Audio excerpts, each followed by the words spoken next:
So dear students, in the last lecture we have discussed about the Bezier curve, how the curve is generated using mathematical formulation using the Bezier curve formula. And in the last lecture we have also discussed about a numerical और numerical problem exam में पूछे जाने के बहुत ज़्यादा chance बनते हैं बच्चों. इंपॉर्टेंट टॉपिक है एग्जाम पॉइंट ऑफ व्यू से. यहाँ से थ्योरी क्वेश्चन भी बनता है और आपका न्यूमेरिकल भी बनता है.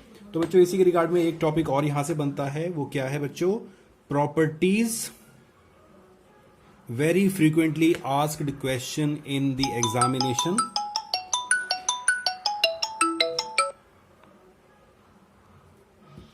Frequent properties of Bezier curve. ठीक है बच्चों, तो बेजियर कर्व से आपके 3 क्वेश्चन बनते हैं, इंपॉर्टेंट क्वेश्चंस. पहला क्वेश्चन तो आपको बेजियर कर्व एक्सप्लेन करने के लिए पूछा जाएगा, ये क्वेश्चन पूछा जाता है. दूसरा क्वेश्चन एक न्यूमेरिकल बनेगा जिसमें कंट्रोल पॉइंट्स दिए जाएंगे और आपसे कर्व पॉइंट निकालने के लिए कहा जाएगा. और तीसरा क्वेश्चन बनता है बच्चों प्रॉपर्टीज ऑफ बेजियर कर्व. ये क्वेश्चन बहुत बार एग्जाम में पूछा जाता है, right various properties of Bezier curve. तो ये प्रॉपर्टीज मैं आपको 1 बाय 1 बताता हूं. देखो बच्चों, पहली प्रॉपर्टी क्या है कि जो बेजियर कर्व, देखो बेजियर कर्व किन से बनता है? कंट्रोल पॉइंट से बनता है. कंट्रोल पॉइंट से यूज करके हम बेजियर कर्व की शेप को कंट्रोल करते हैं. जो गिवन चीजें होती हैं वो कंट्रोल पॉइंट्स होते हैं और उनको यूज करके हम कर्व की शेप देते हैं. बट एक्चुअली जो हमारे कर्व पॉइंट्स हैं वो हमारे कर्व होते हैं. ठीक है बच्चों, तो पहली प्रॉपर्टी में इसको इस तरह से लिख सकते हैं कि कर्व जो है वो ट्रांसलेटेड या फिर रोटेटेड, ट्रांसलेट या फिर रोटेट किया जा सकता है बाय अप्लाइंग ट्रांसफॉर्मेशन. मींस पहली प्रॉपर्टी हमारी क्या है? Curve can be translated and rotated by applying transformation on control points. ठीक है बच्चों, तो ये देखो हमारा पहला पॉइंट हो गया. कर्व पॉइंट की बात नहीं कर रहे बेटा, कंट्रोल पॉइंट्स की बात कर रहे हैं. कंट्रोल पॉइंट्स आपको दिए जाएंगे, जैसे मान लीजिए ये एक कर्व दिया गया है. ठीक है, ये 3 कंट्रोल पॉइंट्स थे, इनको यूज करके कर्व दिया गया है. तो बच्चों हम देखो इसको ट्रांसलेट कर सकते हैं. ट्रांसलेट का मतलब क्या होता है? इसकी पोजीशन को चेंज करना. हम इसको इधर शिफ्ट कर सकते हैं, इधर या ऊपर नीचे. और रोटेट मींस हम इसके एंगल को चेंज करना, कि हम इसको ओरिजिन को बेस मान करके हम इसको इधर शिफ्ट कर रहे हैं, तो इसकी शेप मान लो 30 डिग्री इधर शिफ्ट कर दिया तो 30 डिग्री ये इधर पहुंच जाएगा. ठीक है बच्चों, इस तरह से. तो एक कर्व को, बेजियर कर्व को हम रोटेट कर सकते हैं, ट्रांसलेट कर सकते हैं by applying the respective transformation, कि वो ट्रांसलेशन है या रोटेशन है, इसको हम कंट्रोल पॉइंट के ऊपर लगाते हैं. तो बच्चों ये हमारी पहली प्रॉपर्टी हो गई कि Bezier curve can be translated and rotated by applying the transformations on the control points. ठीक है बच्चों. Second property, degree of curve is always less than the number of control points. जितने भी हमारे कंट्रोल पॉइंट्स होंगे उससे एक कम हमारे कर्व की डिग्री होगी. जैसे मान लीजिए आपको कंट्रोल पॉइंट दिए गए हैं 4, तो आपकी डिग्री कितनी होगी बच्चों? 4 - 1 3, जिसको हम बोलते हैं n+1. जो भी हमें कंट्रोल पॉइंट दिए जाते हैं उसको n+1 की फॉर्म में लिख लेते हैं. जो हमारी n होती है यही हमारी डिग्री होती है. तो अगर आपको 4 कंट्रोल पॉइंट दिए गए तो हम इसको कैसे लिखेंगे? 3+1 के फॉर्म में. और ये बच्चों क्या है? n. और n क्या है? हमारी डिग्री है. तो n is the degree. So degree of the Bezier curve is always less than the number of control points. ठीक है बच्चों. थर्ड इंपॉर्टेंट प्रॉपर्टी क्या है? कि जो हमारा बेजियर कर्व है, Bezier curve always passes through first control point and last control point. जो बच्चों हमारा बेजियर कर्व है वो फर्स्ट कंट्रोल पॉइंट और लास्ट कंट्रोल पॉइंट को जरूर पास करेगा. बीच के कंट्रोल पॉइंट को वो पास करे ना करे वो एक अलग इशू. जैसे मान लीजिए आपको ये कुछ कंट्रोल पॉइंट्स दिए गए हैं. ठीक है, मान लीजिए P0 है, ये P1 है, ये P2 है और ये P3 है. ठीक है बच्चों, तो आपका कर्व यहां से शुरू होगा और ये इधर जाएगा, फिर इधर जाएगा और फिर इधर पहुंच जाएगा. तो ये फर्स्ट और लास्ट पे जरूर जाके मिलेगा. बीच के कंट्रोल पॉइंट पे ये क्रॉस करे ना करे वो डिपेंड करता है कि हमारे बीच के कंट्रोल पॉइंट की पोजीशन क्या है. तो थर्ड प्रॉपर्टी होगी बच्चों. फोर्थ प्रॉपर्टी देखते हैं फोर्थ प्रॉपर्टी क्या है, जो हमारा बेजियर ब्लेंडिंग फंक्शन है, BINU, ये हमारा बेजियर ब्लेंडिंग फंक्शन था। ये बच्चों क्या होता है, बेजियर ब्लेंडिंग फंक्शन जो हमारे बेजियर कर्व को बेंड करता है। जैसे ही कंट्रोल पॉइंट के पास कर्व पहुंचता है तो कंट्रोल पॉइंट का जो कर्व है वो, सॉरी बच्चों थोड़ा डिस्टरबेंस हो गया था वीडियो में। So Bezier blending, fourth property हमारी क्या है, बेजियर ब्लेंडिंग फंक्शन, हर कंट्रोल का एक बेजियर ब्लेंडिंग फंक्शन होता है। तो बेजियर ब्लेंडिंग फंक्शन की डेफिनेशन क्या थी बच्चों, ये था हमारा NCI binomial coefficient u to the power i और 1 minus u to the power n minus i, ये हमारी वैल्यू थी। ठीक है बच्चों, तो देखो इसमें क्या कहा गया है कि जितने भी हमारे कर्व, बेजियर कर्व में जितने भी बेजियर ब्लेंडिंग फंक्शन होंगे, ठीक है, उनका summation of all Bezier blending function will always be positive and it will be 1। ये हमेशा पॉजिटिव 1 के इक्वलेंट होगा, ये 1 जो होगा पॉजिटिव होगा। ठीक है, तो देखो हमारे पास जितने कंट्रोल पॉइंट होते हैं उतने ही हमारे पास बेजियर ब्लेंडिंग फंक्शन बनते हैं। जैसे अगर मैंने एग्जांपल लिया था, यहां पर 4 कंट्रोल पॉइंट लिए हैं, तो P0 का बेजियर ब्लेंडिंग फंक्शन अलग होगा, P1 का अलग होगा, P2 का अलग होगा, P3 का अलग होगा।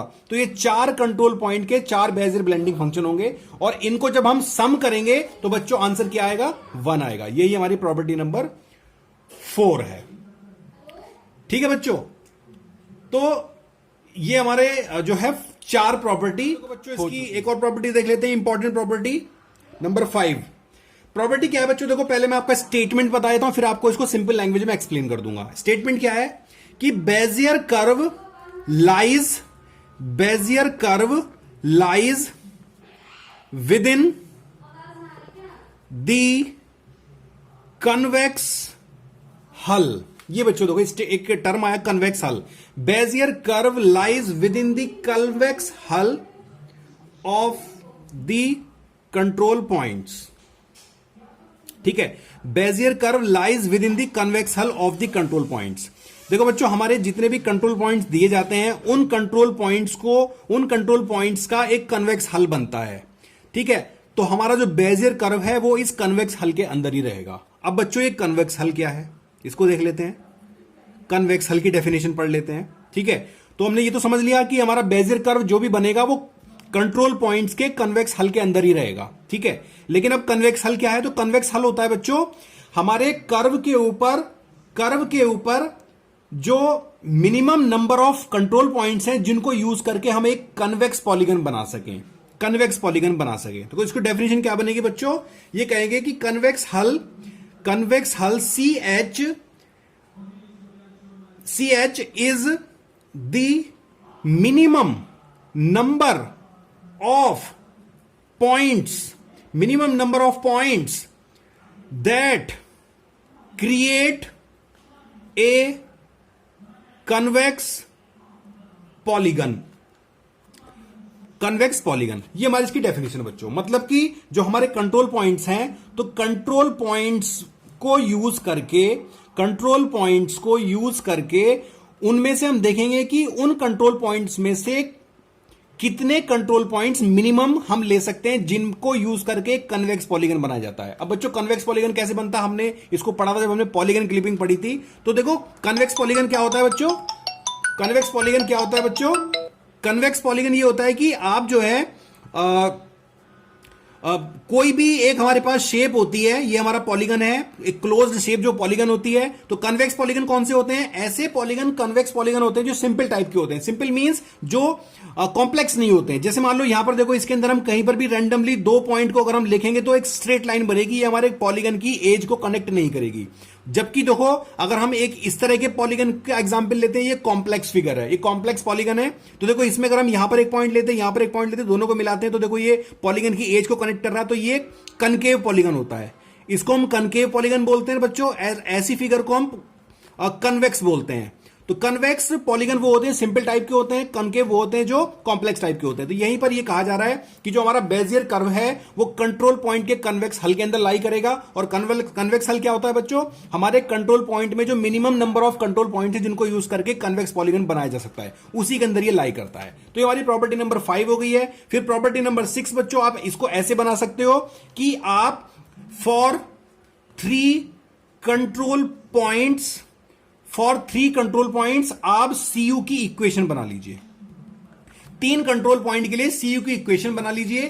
ठीक है, ये इक्वेशन कैसे बनाओगे आप, summation i is equal to 0 से स्टार्ट करके 2 तक जाएंगे हम, पी आई और फिर उसके बाद बी आई एन यू। इसको बच्चों सिंप्लीफाई कर लेंगे हम किसके रिगार्ड्स में, पी और यू के रिगार्ड्स में। ठीक है, तो देखो इसको अगर आप सिंप्लीफाई करोगे तो इक्वेशन आपकी ये आएगी। मैं आपको यहां पर लिख के दिखाया था, आप इसको सॉल्व कर लीजिएगा, ये आपकी प्रॉपर्टी नंबर 6 हो जाएगी। तो सी यू की जो इक्वेशन है बच्चों क्या होगी, ये होगी P0 इंटू 1 माइनस यू का whole square plus P1 into 2 into u 1 minus u plus P2 u square. तो देखो ये बच्चों आई की 0 इटरेशन के लिए, ये आई की 1 इटरेशन के लिए और बच्चों ये आई की 2 इटरेशन के लिए। जब आई की वैल्यू 0 होगी तो ये, आई की वैल्यू 1 होगी तो ये, और आई की वैल्यू 2 होगी तो ये, और P0 P1 P2 ये control point as it is रखे हुए हैं। तो ये हमारी इक्वेशन हो गई है, मान लीजिए इक्वेशन नंबर 1, ये हमारी इक्वेशन नंबर 1 बन जाएगी कंट्रोल पॉइंट 3 के लिए। तो हमारी 6 प्रॉपर्टी हो जाएंगी। तो बच्चों ये इंपॉर्टेंट टॉपिक है, एग्जाम पॉइंट ऑफ व्यू से बेजियर कर्व की प्रॉपर्टीज एग्जाम में बहुत पूछी जाती है। तो इनको आप इजीली आप याद रख सकते हो समझने के लिए। अगर आपने फॉर्मूला याद कर लिया, न्यूमेरिकल किया है, तो प्रॉपर्टीज को आप इजिली डिफाइन कर सकते हो। ठीक है बच्चों, तो ये हमारा क्या हो गया है, बेजियर कर्व की प्रॉपर्टीज होती है। इसके बाद बच्चों मैं एक कर्व आपको और बता देता हूं। हाँ, तो बच्चों ये अगला कर्व है हमारा बी स्प्लाइन कर्व, इसका नाम है बी स्प्लाइन कर्व। ठीक है बच्चों, तो देखो बी स्प्लाइन कर्व का क्या फॉर्मूला है, हम इसको फॉर्मूले से डिफाइन करते हैं। फॉर्मूला हम इसको उसी तरह से लिखते हैं, सी यू के फॉर्म में इसको डिफाइन करेंगे हम, सी यू के फॉर्म में हम इसको डिफाइन करेंगे। सी यू इक्वल टू कैसे लिखेंगे बच्चों, summation i is equal to 0 से स्टार्ट होगा, एन तक जाएगा। ठीक है बच्चों, एंड देन यहां पर लिखेंगे पी आई, ये हमारा कंट्रोल पॉइंट है, और यहां पर जो हमारा ये फंक्शन है बेंडिंग फंक्शन, यहां पर इसको डिनोट किया जाता है एनआईपी के फॉर्म में, एनआईपी। तो ये हमारा ये इक्वेशन है किसके लिए, बी स्प्लाइन कर्व की इक्वेशन हो गई है, जहां पर बच्चों पी आई क्या है, पी आई है हमारे कंट्रोल पॉइंट्स। ठीक है बच्चों, और एनआईपी यू ये क्या है बच्चों, ये है हमारा बी स्प्लाइन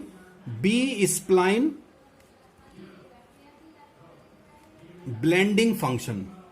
ये बच्चों हमारा बी स्प्लाइन ब्लेंडिंग फंक्शन। ठीक है बच्चों, और ब्लेंडिंग फंक्शन की डेफिनेशन क्या है, इसको हम एलोबरेट कर लेते हैं, एन आई पी यू को एलोबरेट कर लेते हैं, NIPU को एलोबरेट कर लेते हैं बच्चों। ये कैसे एलोबरेट होगा, यू के रिगार्ड्स में होगा। यू हमने बताया था क्या है, यू इज ए पैरामीटर। ठीक है, तो यू माइनस यू आई, और अपॉन में आएगा बच्चों you I plus P minus 1, बच्चों यहां पर आएगा यू आई। ठीक है, और फिर इसको मल्टीप्लाई किया जाएगा किससे बच्चों, n i P minus 1 you.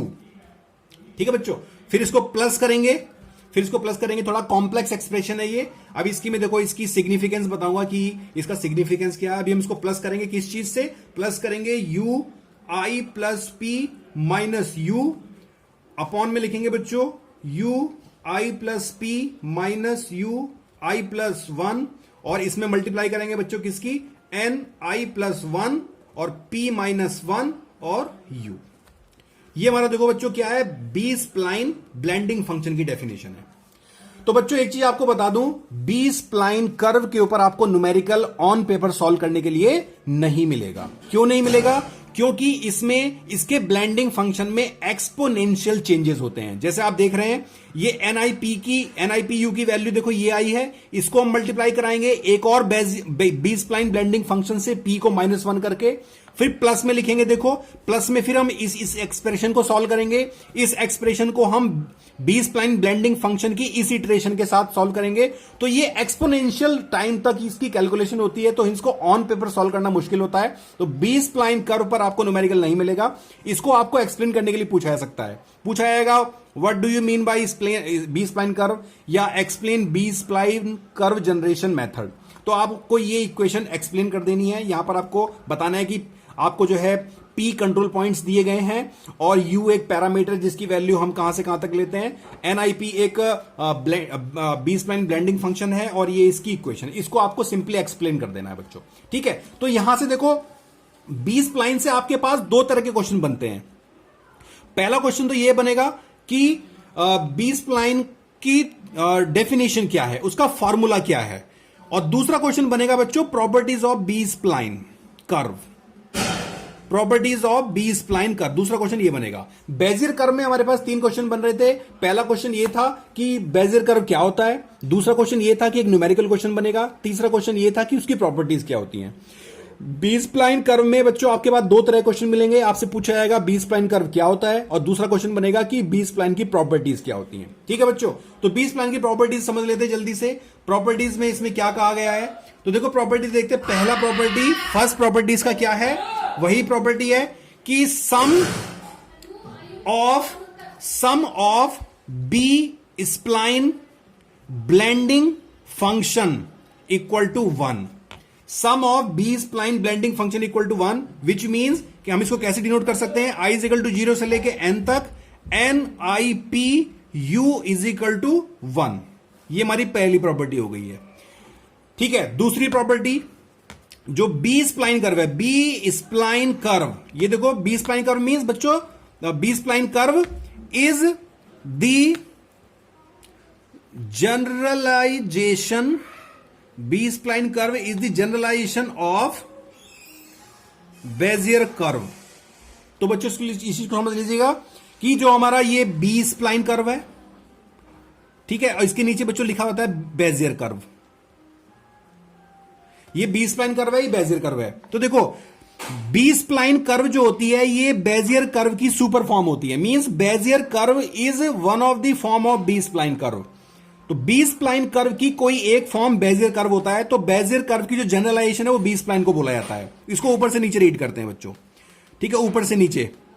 तो बी स्प्लाइन कर्व को हमने जब स्पेशलाइज किया, जब हम ऊपर से नीचे पढ़ते हैं तो हम इसको स्पेशलाइजेशन बोलते हैं। स्पेशलाइजेशन, ऊपर से जब नीचे की तरफ पढ़ते हैं बच्चों उसको क्या बोलते हैं, स्पेशलाइजेशन बोलते हैं। कि मतलब बी स्प्लाइन कर्व को जब हमने स्पेशलाइज किया तो बन गया बेजियर कर्व, और बेजियर कर्व से जब हम ऊपर की तरफ जाते हैं तो हम इसको जनरलाइजेशन बोलते हैं। जनरलाइजेशन कि बेजियर कर्व को जब हमने जनरलाइज किया तो बच्चों क्या बना, बी स्प्लाइन कर्व बना, बी स्प्लाइन कर्व बना। तो B spline curve is the generalization of Bezier curve, या फिर ये कहें Bezier curve is the specialization of B spline curve. तो इसकी एक प्रॉपर्टी होगी बच्चों। अगली प्रॉपर्टी देखते हैं बच्चों, इसकी property number 3, the curve has degree p-1 where p is the order. Curve, इसमें जो कर्व की डिग्री है, इसमें जो कर्व की डिग्री है बच्चों क्या है, p-1, p-1, और p इसमें क्या है बच्चों, p इसका ऑर्डर है। तो कंट्रोल पॉइंट जो होते हैं वो उसका ऑर्डर बताता है, और p-1 जब हम करेंगे तो इसकी कर्व की डिग्री आ जाएगी बच्चों। ये प्रॉपर्टी नंबर 3 हो गई। प्रॉपर्टी नंबर 4 देखते हैं बच्चों। प्रॉपर्टी नंबर 4, प्रॉपर्टी नंबर 4 ये है बच्चों कि जो हमारे कंट्रोल पॉइंट्स होते हैं, कंट्रोल पॉइंट यहां पर भी जैसे मान लीजिए कुछ कंट्रोल पॉइंट दे रखे हैं, तो ये जो कंट्रोल पॉइंट्स हैं ये कंट्रोल पॉइंट इसको भी इन्फ्लुएंस करता है। मतलब कि हर एक कंट्रोल पॉइंट एक दूसरे को इन्फ्लुएंस करता है, हर एक कंट्रोल पॉइंट एक दूसरे को इन्फ्लुएंस करता है। यही हमारी प्रॉपर्टी है, each piece of B spline is influenced by P control points. मतलब कि हमारे कंट्रोल, हमारा जो कर्व है, कर्व का एक छोटा से छोटा पार्ट, जैसे मान लीजिए कर्व है, ठीक है, और मान लीजिए ये है, मान लीजिए हमने क्या किया, इस कंट्रोल पॉइंट की पोजीशन को चेंज कर दिया। हमने इस कंट्रोल पॉइंट को उठा करके यहां से कहीं और रख दिया। जैसे ये यहीं पर है, ये वाले भी यहीं पर है, और ये जो कर्व था इसको हमने ऊपर रख दिया बच्चों। तो आप देख रहे हो कि या हम इसको नीचे ले गए तो आपको पता चलेगा। तो देखो इसकी जो ना ये ऐसे शेप इधर से करके नीचे आता हुआ ऐसे करके जाएगा ये। तो ये देखो अब ये वाला फॉर्म भी चेंज हुआ कर्व का, ये वाला फॉर्म भी चेंज हुआ, ठीक है ना बच्चों, ये वाला फॉर्म भी चेंज हुआ। तो हमने जैसे मान लीजिए यहां से स्टार्ट किया, यहां पर गए, यहां से स्टार्ट करके यहां पे गए, तो देखो ये एक कंट्रोल पॉइंट की अगर पोजीशन चेंज होती है तो पूरा कर्व डिस्टर्ब होता है। इसका कहने का मतलब ये है। तो इसको हम एक स्टेटमेंट के फॉर्म में कैसे लिख सकते हैं कि B spline have local control over the shape of the curves. B spline has local control over the over the shape of curve. तो बी स्प्लाइन कर्व की जो शेप होती है उसके पास उसका लोकल कंट्रोल होता है। कंट्रोल पॉइंट्स की पोजीशन को यूज करके वो पूरे बी स्प्लाइन कर्व को की पोजीशन को चेंज कर सकता है। एक और प्रॉपर्टी है बच्चों, ये प्रॉपर्टी क्या है कि जो ये हमारे बेजियर कर्व के जो ये कंट्रोल पॉइंट्स हैं, जो कर्व में जो है होता है वो न्यूमेरिकल इनस्टेबिलिटी होती है। Numerical instability, any control point can effect all the sections, means it has numerical instability. मतलब कि आपके बी स्प्लाइन कर्व का कोई एक कंट्रोल पॉइंट पूरे कर्व को चेंज कर सकता है, पूरे कर्व को इन्फ्लुएंस करता है। इसी को हम बोलते हैं बच्चों कि B spline curve has numerical instability. मतलब कि एक कंट्रोल पॉइंट की पोजीशन को चेंज करते हैं तो पूरे कर्व की शेप चेंज हो सकती है। इसी को हम बोलते हैं numerical instability, instability, numerical instability. तो कर्व जो है वो न्यूमेरिकल इनस्टेबिलिटी रखता है। एक कंट्रोल पॉइंट को चेंज करेंगे, सारे के सारे कर्व का सारा पोर्शन जो है वो इफेक्ट होगा। इसी को हम बच्चों को क्या बोलते हैं, न्यूमेरिकल इनस्टेबिलिटी। तो बच्चों ये हमारा एक और कर्व हमने डिस्कस किया आज। हमने आज डिस्कस की बेजियर कर्व की प्रॉपर्टीज, और दूसरा टॉपिक हमारा था बी स्प्लाइन। तो बी स्प्लाइन कर्व की फॉर्म को हमने डिस्कस किया और बी स्प्लाइन कर्व की प्रॉपर्टीज को डिस्कस किया। ठीक है बच्चों, तो अगले लेक्चर में कुछ और टॉपिक्स डिस्कस करेंगे। अभी के लिए चलते हैं। Thank you so much. अगर आपके प्रॉब्लम्स हैं तो आप प्लीज किसी भी मीडियम से जैसे आप चाहो पूछ सकते हो। ठीक है बच्चों, thank you so much, bye bye.